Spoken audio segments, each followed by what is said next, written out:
بام دست و گریبان تھے، حضور کی آنے کی برکت سے ان کے درمیان معاہدے ہونا شروع ہو گئے، امن ہونا شروع ہو گیا، مواخات کا ایک درس جو ہے وہ رسول اللہ صلی اللہ علیہ وسلم نے ایک انہونی کر دی۔ تو حضور کی جب یہاں نسبتاً ایک پرسکون زندگی اور عزت کے ساتھ بھرپور زندگی، وقار کے ساتھ، اثر و رسوخ کے ساتھ جو زندگی شروع ہوتی ہے مدینہ شریف کے اندر، اس کی خبر جب مکے میں پہنچتی ہے تو ان کے اندر وہ جو حضور کے خلاف ایک گرج ہے، ایک دکھ ہے، ایک غصہ ہے، وہ دوبارہ تازہ ہونا شروع ہو جاتا ہے، اور وہ کہتے ہیں کہ ہم نے تو اس لیے ان کو نہیں جانے دیا تھا کہ یہ وہاں جا کے ایک مملکت قائم کرنا شروع کر دیں۔ جب وہاں کسی ایک سیانے نے ان کو آ کے بتایا کہ ان کا اثر و نفوذ اس درجے کا ہے کہ اہل مدینہ اپنے ذاتی اور نجی نوعیت کے معاملات میں بھی ان سے مشاورت کیے بغیر آگے نہیں چلتے، جب یہ بات ان تک پہنچی تو انہوں نے کہا کہ یہ تو وہی ہوا جو امراء القیس نے کہا تھا، یہ تو انہوں نے دلوں پہ حکومت کرنا شروع کر دی، اور یہ دلوں کی حکومت اس علاقے پہ حکومت نہ ہو جائے اور آگے چل کے مکے اور پورے عرب کے اوپر اور اس کے بعد پوری دنیا پہ یہ حکومت نہ چلی جائے، اس لیے ابھی سے بیخ کو نہیں کرنی چاہیے۔ وہاں وہ سب لوگوں نے پھر سنجیدگی سے آپس میں اکٹھے ہوئے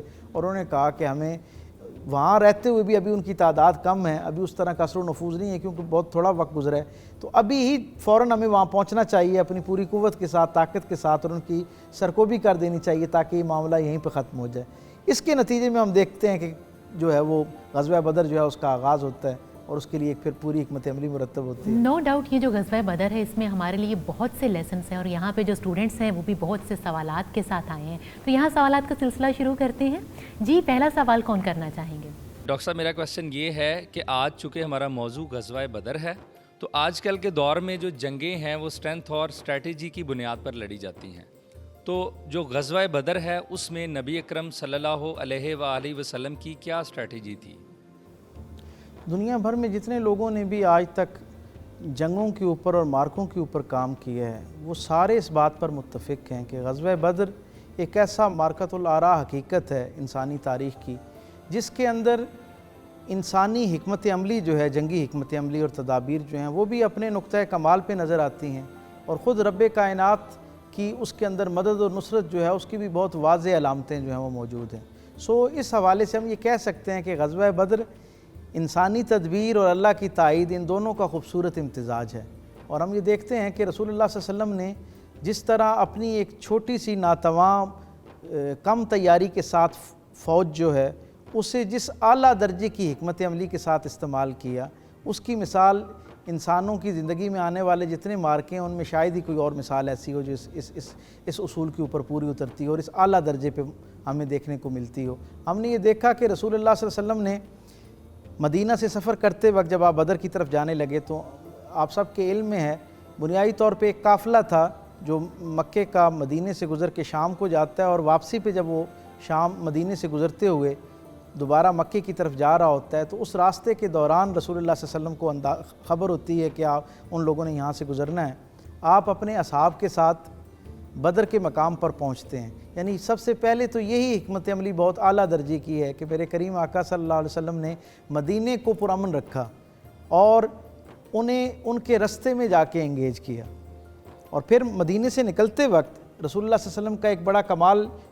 کی حکمت عملی یہ ہے کہ آپ نے نکلنے سے پہلے اپنے اصحاب کو اکٹھا کیا اور ایک بڑا تاریخی یادگار لازوال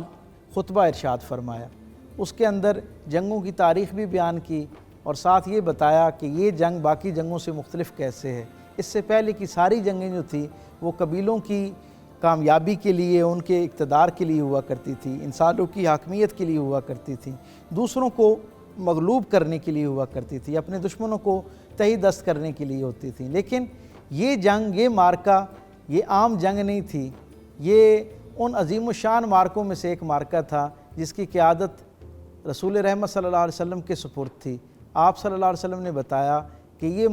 ظالموں کے چنگل سے مظلوموں کو نکلوانے کے لیے ایک نہ ختم ہونے والی ازلی ابدی مارکہ جو ہے اس کا آغاز ہے بدر، اور آپ صلی اللہ علیہ وسلم وہاں اپنے اصحاب کو ذہنی طور پہ آمادہ اور تیار کر کے لے کے جاتے ہیں، اور اس میں ایک بڑی خوبصورت اور خیر کی بات جو ہے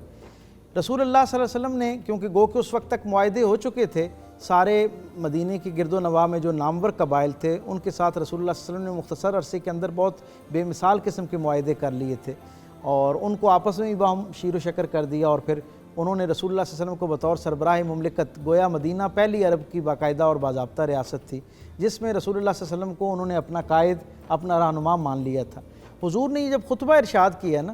تو اس میں ایک بڑی خاص اور خوبی والی بات یہ ہے کہ میرے کریم آقا صلی اللہ علیہ وسلم نے کسی کو پابند نہیں کیا. اصحاب رسول صلی اللہ علیہ وسلم اس طرح آپ صلی اللہ علیہ وسلم پر اپنی جان دینے کے لیے آمادہ رہتے تھے کہ انہوں نے رسول اللہ صلی اللہ علیہ وسلم کے ساتھ، حضور کے ساتھ اس طرح باہر نکلے. جب حضور نے پوچھا نا، اب اہل مکہ جو تھے یہ تو کیونکہ جنگوں کے ماہر تھے، ہر وقت ہی جو مہاجرین کی شکل میں حضور کے ساتھ اصحاب تھے وہ کیونکہ مکے کے رہنے والے تھے اور بچپن سے جنگ و جدل کے ماہر تھے، ان کے لیے مار کر نئی بات نہیں تھی. لیکن اہل مدینہ جو تھے وہ کاشتکار تھے، نرم خوب تھے، نرم طبیعت کے اور نرم مزاج کے لوگ تھے، شعر و ادب سے وابستہ لوگ تھے. ان کے ہاں جنگوں کا ویسا معاملہ نہیں تھا، نجی لڑائیاں ہوتی تھی لیکن بہت بڑی جنگ نہیں ہوتی تھی. اس لیے جب حضور نے جنگ کے لیے رائے طلب کی تو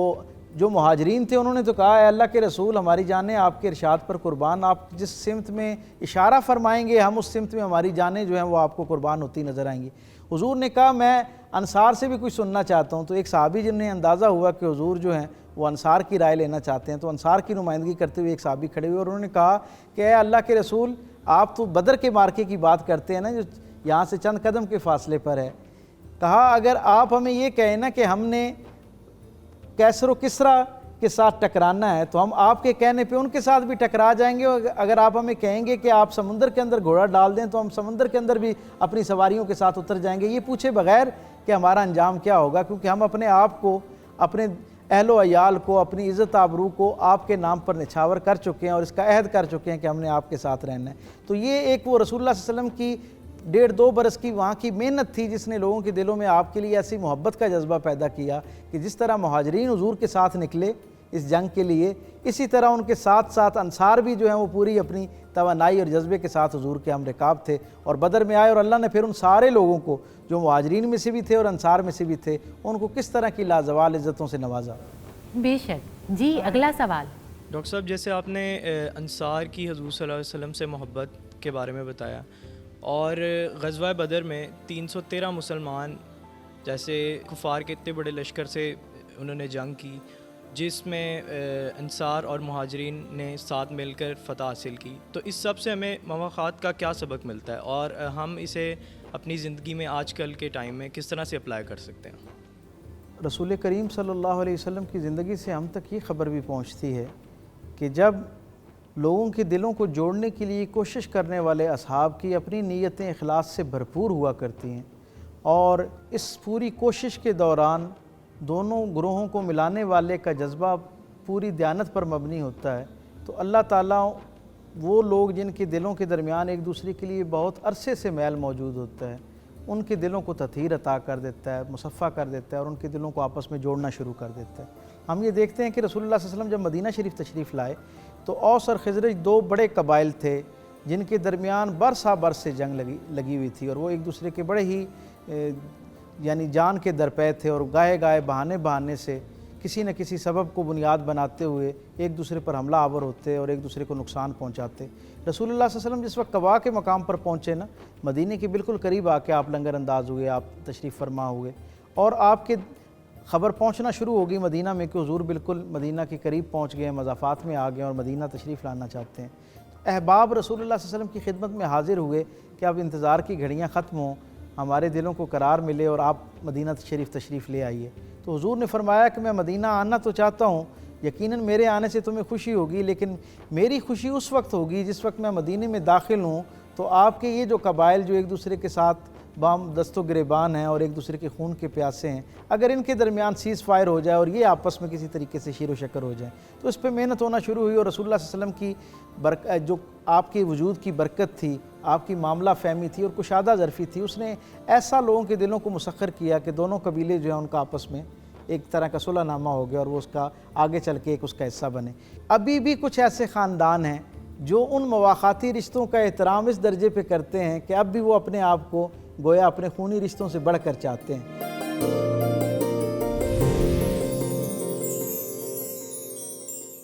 رسول اللہ صلی اللہ علیہ وسلم نے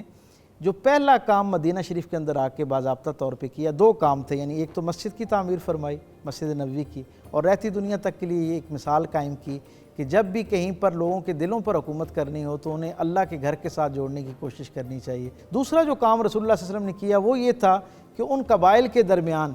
جو 2 جو گروہ ہو گئے تھے، ایک مہاجرین کا جو حضور کے ساتھ آئے تھے گویا مکے کے رہنے والے، اور ایک انصار جو مدینے کے رہنے والے تھے، ان کے درمیان ہر طرف سے ایک ایک شخص کو لیا اور انہیں آپس میں بھائی بنانا شروع کر دیا۔ انسانی تاریخ میں مواخات کی، بھائی چارے کی اس سے لازوال مثال کوئی نہیں ملتی۔ یہ جو مواخات تھی اس کا عالم یہ تھا، یہ اتنا گہرا رشتہ قائم ہوا کہ یہ نسلوں تک اس کی خوشبو آتی رہی۔ اور ہم نے دیکھا کہ تاریخ نے ایسے اصحاب کا احوال بھی لکھا جن کی زندگی آخری سانسوں میں تھی اور وہ مدینے سے باہر تھے، اور انہوں نے کہا کہ میرے اہل و عیال کو بلاؤ، ان کے بچوں کو بلایا گیا، اور بچے اندازہ کر رہے تھے کہ شاید ہم سے ہماری جو نجی زندگی ہے اس کے حوالے سے کوئی رہنمائی ہمارے والد دیں گے۔ جب وہ والد کے پاس پہنچے، یعنی اس انصاری صحابی کے پاس پہنچے، تو انہوں نے اپنی اولاد کو کہا کہ میں نے تم سے دنیا کی کسی بات کے لیے تمہیں اکٹھا نہیں کیا، بلکہ میں صرف تمہیں ایک نصیحت کرنا چاہتا ہوں، باقی اپنی زندگی میں تم آزاد ہو، جیسے چاہو ویسے اپنے معاملے کرنا۔ ایک بات یاد رکھنا، جس شخص کو میرے کریم آقا صلی اللہ علیہ وسلم نے میرا بھائی بنایا ہے نا مواخات میں، اس کے ساتھ رشتہ داری میں کمی نہیں آنی چاہیے۔ یہ میرے رسول صلی اللہ علیہ وسلم کا قائم کیا ہوا رشتہ ہے، اور میں یہ سمجھتا ہوں، اس انصاری صحابی نے کہا کہ میں یہ سمجھتا ہوں کہ یہ اللہ رب العزت کا قائم کیا ہوا رشتہ ہے۔ تو آپ اس سے اندازہ لگائیں کہ رسول اللہ صلی اللہ علیہ وسلم نے ان کے درمیان کیسا ایک انمٹ بھائی چارہ جو ہے وہ قائم کر دیا۔ حضرت عبد الرحمن بن عوف کی مثال بڑی معروف ہے، انہیں ایک صحابی انصاری صحابی کے ساتھ انہوں نے تعلق قائم کیا، تو جب وہ ان کے گھر پہنچے حضرت عبد الرحمن بن عوف کو انہوں نے سامنے بٹھایا اور انہیں اپنی پوری جو کچھ کاروباری معاملات تھے، جائیداد تھی، جو ان کے وسائل تھے، ان سب کی تفصیل ان کے سامنے رکھی اور کہا کہ یہ سارا کچھ میرے پاس اصل زر ہے، اس میں سے جتنا تم چاہو لے لو، اور جو تم سمجھو تمہاری ضرورت کا نہیں ہے وہ مجھے دے دو، کیونکہ اب تم اور میں اللہ اور اللہ کے رسول کے بنائے ہوئے بھائی ہیں۔ اور ساتھ ہی یہ بات کہی کہ میری 2 بیگمات ہیں، 2 خواتین میرے نکاح میں ہیں، تم ان میں سے جس سے چاہو نکاح کی خواہش کا اظہار کرو، میں اسے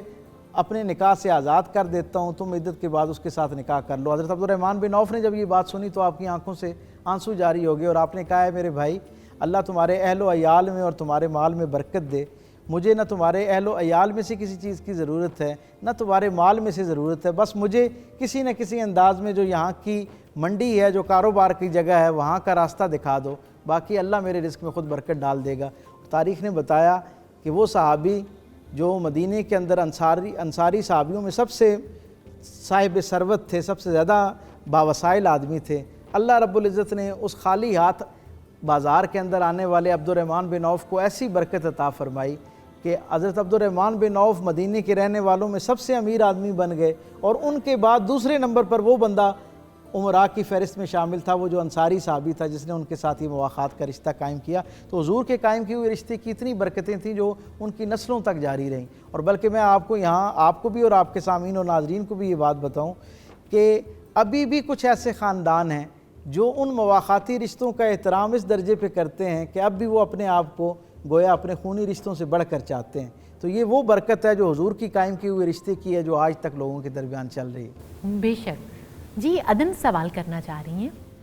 میرا سوال یہ ہے کہ غزوہ بدر میں فتح یاب ہونے کے بعد اللہ کی جانب سے ایک آیت کا نزول ہوا تھا جس میں اللہ نے مسلمانوں کو یہ یاد دہانی کروائی تھی کہ یہ جو جیت ہے یہ اللہ کی بدولت ہے، تو اس کے پیچھے یقیناً کوئی بڑا مقصد پوشیدہ تھا، اس پہ ذرا روشنی ڈالیے گا۔ ویسے تو اللہ کے رسول صلی اللہ علیہ وسلم جس غزوے کے لیے بھی میدان میں اترے، اللہ کی مدد اور اللہ کی تائید اس میں شامل تھی، لیکن غزوہ بدر ایک اسلامی تاریخ کا ایسا معرکہ ہے جس میں قدم قدم مسلمانوں کو بھی اس بات کا احساس ہوا اور غیر مسلم جو تھے انہوں نے بھی یہ منظر دیکھا کہ اللہ کی طرف سے اس کے اندر تائید اور نصرت شامل ہے۔ مثلا جو حضرت عباس کا واقعہ ہے، جب ان کو قید کر کے قیدیوں کی کیپیسٹی میں لے کے جایا جا رہا تھا مدینے کی طرف، تو رسول اللہ صلی اللہ علیہ وسلم نے پوچھا اپنے چچا حضرت عباس جو اس وقت تک ابھی ایمان نہیں لائے تھے، ان سے پوچھا کہ آپ کس طرح، آپ کو کس نے پکڑا، آپ کو کس نے بے بس کیا؟ تو حضرت عباس پورے جذبات کے ساتھ اور یقین کے ساتھ کہنے لگے مجھے تو ایک ایسے شخص نے پکڑا جس کا سر منڈا ہوا تھا اور جو بہت نورانی چہرے والا تھا، اور وہ زمین اور آسمان کے درمیان ایک چتکبری گھوڑے کے اوپر موجود تھا، وہ اس سے اترا اور اس نے مجھے بے بس کر دیا، ورنہ اہل مکہ کو کوئی کاشتکار جو ہے وہ کیسے پکڑ سکتا ہے؟ یعنی انہوں نے ایک طرح کا ان کو تانا دیا کہ یہ کاشتکار ہیں، مدینے والے جو لوگ ہیں انصاری صحابی جو ہیں یہ نرم خو ہیں، یہ عباس جیسے جری اور بہادر مکے کے شاہ سوار کو کیسے بے بس کر سکتا ہے؟ وہ جو چتکبری گھوڑے کے اوپر موجود تھا، حضور نے فرمایا تمہیں پتہ ہے وہ چتکبری گھوڑے پہ کون تھا؟ انہوں نے کہا جی کون تھا؟ تو اللہ کے رسول صلی اللہ علیہ وسلم نے فرمایا کہ وہ اللہ کی طرف سے اترنے والے وہ فرشتے تھے جنہوں نے اس جنگ کے اندر مسلمانوں کی مدد کی۔ تو یقیناً قرآن پاک نے تو اس کو بہت وضاحت کے ساتھ اس کی طرف اشارہ فرما دیا کہ اس جنگ کے اندر اللہ کی نصرت اور فتح شامل تھی۔ خود اصحاب نے اس کے بہت بے تحاشا مناظر دیکھے۔ بدر کے مقام پر ہر قدم پہ ہمیں اللہ کی ایک نئی انداز میں نصرت اور شان ظاہر ہوتی ہوئی نظر آتی ہے۔ غزوہ بدر میں حضرت عثمان رضی اللہ عنہ شریک نہیں ہوئے، لیکن مال غنیمت سے انہیں حصہ ملا، اس میں کیا حکمت تھی؟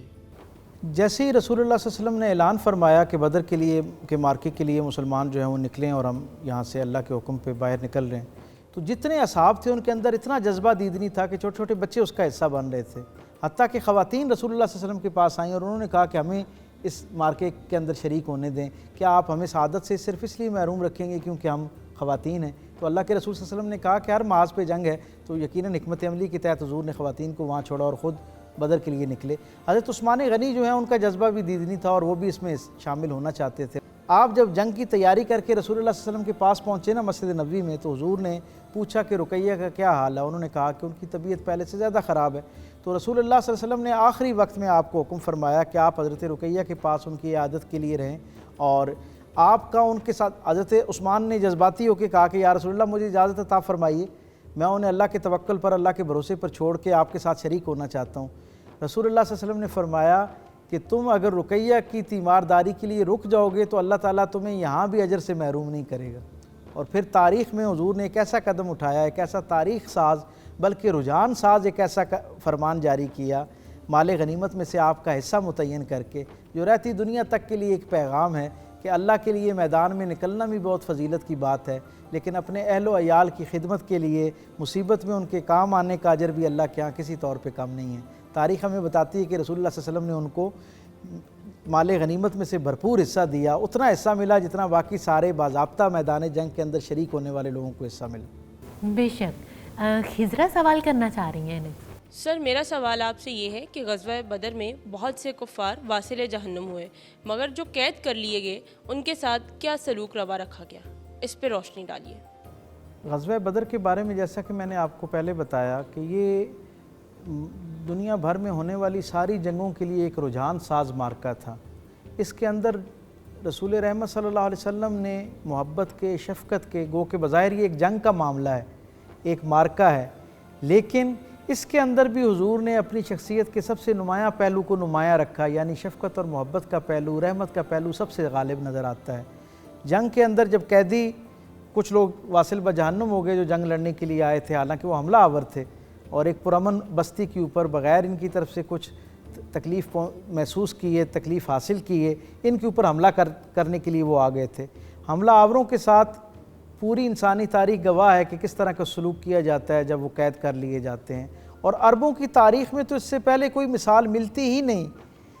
امراء القیس جیسا شاعر یہ بات لکھتا ہے جب اسے یہ خبر پہنچتی ہے کہ رسول اللہ صلی اللہ علیہ وسلم نے جنگ بدر کے قیدیوں کے ساتھ یہ اس نے سلوک کیا ہے، تو وہ یہ لکھنے پر مجبور ہو جاتا ہے اپنے اشعار میں کہ عربوں کی تاریخ میں ایک نئی تاریخ رقم کی جا رہی ہے۔ اس سے پہلے آج تک کبھی ایسا نہیں ہوا کہ کوئی حملہ آور گیا ہو اور وہ شکست خوردہ ہو گیا ہو، قابو کر لیا گیا ہو اور پھر اس کی جان بخشی کر دی گئی ہو۔ کوئی ایک مثال بھی عربوں کی پوری تاریخ میں نہیں ملتی۔ ہم دیکھتے ہیں رسول اللہ صلی اللہ علیہ وسلم نے ظاہرہ ان قیدیوں کو جب قید کر لیا گیا اور بدر سے انہیں مدینہ لایا جا رہا تھا،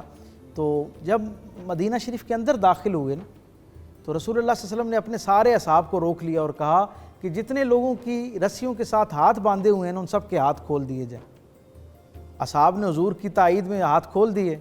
ان قیدیوں کو مسجد نبوی کے اندر لایا گیا۔ جب وہ مسجد نبوی کے اندر سٹیپ ان ہونا شروع ہوئے، جب مسجد نبوی کے اندر داخل ہوئے نا،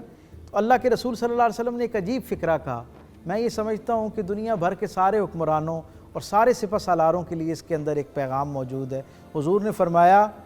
جب یہ شخص ہم پر میدان جنگ کے اندر دو بدو لڑائی کر رہے تھے تو یہ ہمارے دشمن تھے، جب یہ مدینے میں داخل ہو رہے تھے تو یہ ہمارے قیدی تھے، لیکن جب یہ مسجد نبوی میں داخل ہو گئے ہیں تو اب یہ ہمارے قیدی نہیں رہے، یہ ہمارے مہمان ہو گئے ہیں۔ تاریخ یہ کہنے پر مجبور ہے ایک بڑی تعداد قیدیوں کی صرف اس بات پر، اس حسن سلوک کی وجہ سے ہلکا بگوش اسلام ہوئی، انہیں اللہ نے دین کے ساتھ جوڑ دیا۔ انسانی تاریخ میں جنگی قیدیوں کے ساتھ نہ اس سے پہلے کوئی ایسی مثال ملتی ہے نہ بعد میں، تو ان میں سے بہت بڑی تعداد ایسے لوگوں کی تھی جن کے پاس پیسے دینے کو نہیں تھے، وسائل نہیں تھے۔ کہا یا رسول اللہ اب ان کے ساتھ کیا کیا جائے؟ اللہ کے رسول صلی اللہ علیہ وسلم نے فرمایا کہ ان میں سے جو شخص ہمارے 10 بچوں کو اور ایک روایت کے مطابق 20 بچوں کو لکھنا پڑھنا سکھا دے گا تو ہم اسے آزادی کا پروانہ دے دیں گے، اس کے لیے آزادی ہے۔ پھر تاریخ نے ہمیں بتایا کہ یہ پہلا جنگی قیدیوں کے ساتھ معاملہ ہے اور حسن سلوک ہے کہ ان لوگوں نے مکے اور مدینے کے بچوں کو لکھنا پڑھنا سکھانا شروع کیا۔ اب آپ کو ایک مزے کی بات بتاؤں، یہاں بڑی ایک لطیف اس کے اندر ایک نقطہ موجود ہے۔ جن لوگوں کو اللہ کے رسول صلی اللہ علیہ وسلم کہہ رہے تھے نا کہ ان بچوں کو علم دو، تو جو علم دینے کے لیے جنہیں کہا جا رہا تھا وہ تو کفار تھے، ان کے پاس دین کا علم تو موجود نہیں تھا کہ وہ مدینے کے مسلمان بچوں کو کوئی دین کا علم دیتے۔ تو پھر وہ کون سا علم تھا؟ وہ عرف عام میں وہی علم تھا جسے آپ اور میں سمجھنے سمجھانے کے لیے دنیا کا علم کہا کرتے ہیں۔ لکھنے پڑھنے کا معاملہ دنیا کے علوم کا حصہ ہے۔ وہ جو کفار بچوں کو پڑھانے کی عوض آزاد کیے گئے تھے، ان میں سے ایک بڑی تعداد نے بہت چند دنوں کے اندر ہلکا بگوش اسلام ہو گیا اور انہوں نے اسلام کی نعمت کو قبول کیا۔ تو یہ دین جو ہے وہ جہاں پہ بدر کے اندر تلوار نے کام کیا، رسول اللہ صلی اللہ علیہ وسلم کے جذبے اور آپ کے اصحاب کے جذبات نے کام کیا، وہاں پر آپ کے حسن سلوک نے بھی کچھ ایسی لازوال مثالیں اور بنیادیں فراہم کیں جو آئندہ آنے والے تمام مہذب معاشروں کے لیے ایک مثال بھی ہے اور لائق تقلید ایک نمونہ بھی ہے۔ میری دعا ہے کہ اللہ تبارک و تعالیٰ آپ کو اور مجھے غزوہ بدر کے اندر جو رسول اللہ صلی اللہ علیہ وسلم کی جرأت و بہادری، حکمت و دانش، جذبہ اور اللہ کے لیے سرشاری اور جذبات، ان سے بھی سبق لینے کی توفیق عطا فرمائے، اور جو صلح رحمی کے، محبت کے اور لوگوں کی زندگیوں میں آسانی پیدا کرنے کے پاکیزہ جذبات حضور کی زندگی سے ہم تک پہنچتے ہیں، ان سے بھی اپنی زندگیوں کو منور اور روشن کرنے کی توفیق عطا فرمائے۔ آمین۔ بہت شکریہ ڈاکٹر صاحب۔ اسی کے ساتھ ہی ہمارے آج کے پروگرام کا وقت ختم ہوا چاہتا ہے۔ امید کرتی ہوں کہ آپ حق اور باطل کے اس فرق کو اچھے سے سمجھ چکے ہوں گے اور یہ بھی جان چکے ہیں کہ چاہے کچھ بھی ہو، اگر اللہ تعالیٰ کی ذات پہ بھروسہ ہے تو کامیابی ضرور ملے گی۔ اپنی میزبان سہیرا ساجد کو دیجیے اجازت، انشاءاللہ ملاقات ہوگی جستجو کی ایک نئی نشست کے ساتھ۔ دیکھتے رہیے ڈسکور اسلام اور ہمیں اپنی قیمتی رائے سے آگاہ کرنا مت بھولیے گا۔ اللہ نگہبان۔